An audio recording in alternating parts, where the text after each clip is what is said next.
வணக்கம், பட்டுக்கோட்டையிலேருந்து ராஜேந்திரன் பேசுகிறேன். பொதுவாக கருப்பு கவுனி இன்றைக்கி நாற்று விட்டதுலேருந்து 120 நாள் ஆகுது. அது தேமூர் கரைசல் அடிக்க போகிறோம். இன்றைக்கி வந்து ஒரு 12 நான் கருப்பு கவுனி நடவு நட்டுருக்கேன்.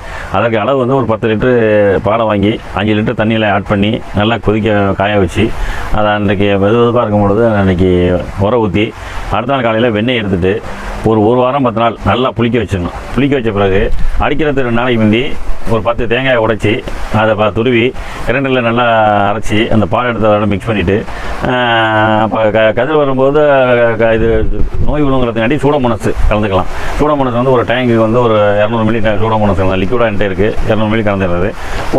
ஒரு டேங்க்கு 50 மில்லி மீனமிலம் கலந்தோம்னா அந்த இது நம்மளுடைய வளர்ச்சிக்கு கொஞ்சம் நல்லாயிருக்கும். பயிருக்கு வந்து நுண்ணூட்ட பேர் உடச்சத்துக்கு ஈவனாக கிடைக்கிறத கொஞ்சம் கலந்துட்டு அடித்தோம்னா கொஞ்சம் சக்ஸஸாக இருக்கும்.